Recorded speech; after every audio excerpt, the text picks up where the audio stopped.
Concern over the tragic effects of the new sedative thalidomide prompts President Kennedy at his press conference to call for stronger, better administered drug laws. Afternoon. I have several announcements. Every doctor, every hospital, every nurse have been notified. Every woman in this country must be aware that it's most important that they check their medicine cabinet, that they do not take this drug. The thalidomide tragedy stands as one of the darkest nightmares in pharmaceutical history, claiming the lives of thousands of newborn and causing birth defects in over 10,000 children. It was due to this devastating event that now we have much stricter drug laws and clinical trial regulations.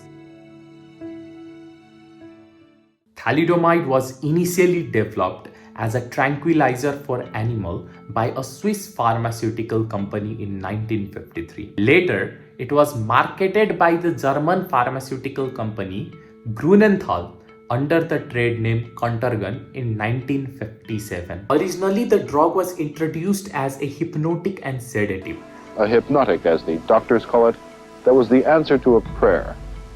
Its generic name was Thalidomide. It was considered so safe that it became an over-the-counter drug, meaning no prescription was required to purchase and use it. The company even claimed that pregnant women could safely use the drug as an anti-emetic for morning sickness. Contergan was hailed as a wonder drug.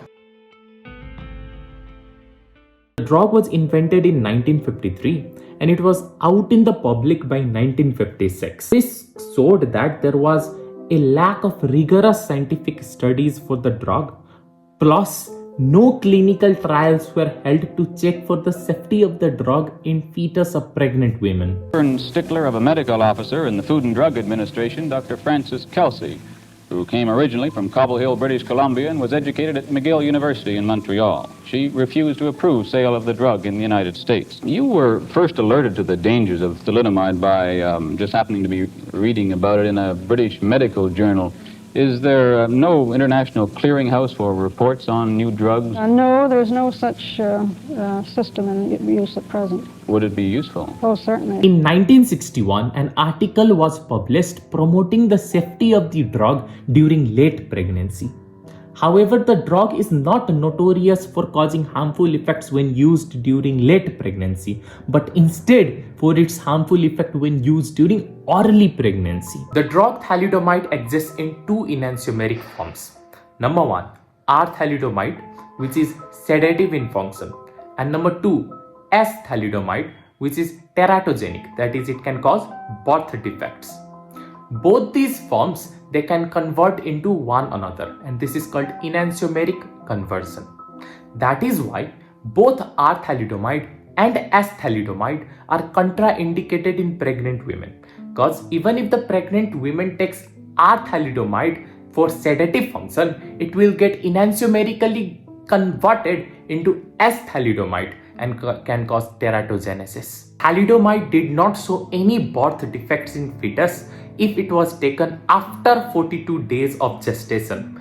However, before that, depending on when thalidomide was taken or for how long thalidomide was taken, it would show various types of birth defects in children. Right after FDA approved thalidomide, millions of pills were distributed throughout the continent, and in around 46 countries, the cases of phocomelia were seen. My disability is, the official term is phocomelia, coming from the Greek meaning shorter arms or flipper-like. The company spared no effort in deflecting blame for birth defects to everything from alcohol consumption to nuclear fallout except thalidomide, all in a bid to preserve the reputation and sales of their drugs. Eventually, the drug was withdrawn from shelves. Thalidomide is now banned everywhere. The now banned thalidomide. The drug was banned in 1962. But the scars of thalidomide tragedy had already left an undeniable mark. Heartbreaking cases emerged of parents abandoning, rejecting, and even murdering their newborn due to the drugs-laden birth defects. I mean, I was never unloved or not wanted or anything like that, but I would be foolish to think that it was easy for them. You will be surprised to know that thalidomide is still used in present day scenario, but not for the functions it was initially invented for. Initially, thalidomide was invented as a hypnotic or a sedative and as an anti-emetic drug for pregnant women to avoid from morning sickness. However, due to great adverse effects like birth defects, phocomelia, etc., thalidomide was finally banned. After thalidomide was banned, the FDA came up with newer, stricter drug rules and safety regulations. The thalidomide was then tested with the same regulations that the FDA came up with after thalidomide was banned, and upon testing the drug it was found that it could be used for diseases other than what it was intended for. So what can thalidomide be actually used for, or what is it being used for in present day scenario? See, thalidomide, it has two major properties. Number one, it acts as an immunosuppressant. How? By inhibiting tumor necrotic factor alpha. Number two, it acts as anti-angiogenetic factor. How? By inhibiting vascular endothelial growth factor protein. So on one side, it is suppressing your immune system, and on other side, it is suppressing the formation or proliferation of new blood cells. Where can each of these properties be useful? Number one, by inhibiting tumor necrotic factor alpha, thalidomide can be used for number one, autoimmune diseases.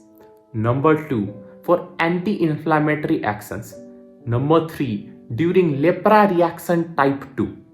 On the other hand, by acting as an anti-angiogenetic factor, it can be used as anti-cancer, because during cancer there is proliferation of tumor cells. Along with the proliferation of tumor cells, there is also formation of new blood vessels that supply food and nutrition for the growth of those tumor cells. If we are able to restrict the formation of those new blood vessels, we can restrict the growth of tumor to some extent. And that is exactly what thalidomide does. So thalidomide is used widely for lepra reaction type 2 as well as an anti-cancer drug. Other than that, it can also be used for multiple myeloma, when oral ulcers occur in HIV/AIDS or myelodysplastic syndrome. There are various adverse effects of thalidomide. Obviously, the well known that led to thalidomide tragedy is phocomelia or birth defects in pregnant women. That is why in present case scenario, women are first tested for pregnancy and also tested for the use of contraceptive devices before they are prescribed with this medicine. Other than that, the general adverse effects include number one, thromboembolism. If thromboembolism occurs in heart, it can lead to myocardial infarction. If it occurs in brain, it can lead to stroke. Number two, and the most dangerous adverse effect in general public, is peripheral sensory neuropathy, where there is loss of sensation from the periphery of the body. Number three is gynecomastia. The reason being, thalidomide blocks the androgen or testosterone receptors of the body. And number four, constipation, because thalidomide decreases GIT motility. It's a very fine line that I walk, and many of us walk, when we think about thalidomide in today's world. Clearly, you can see what it has done to the thousands of us who are still on this earth. But if it provides some kind of assistance, help, relief of suffering, then I cannot, in good conscience, be opposed.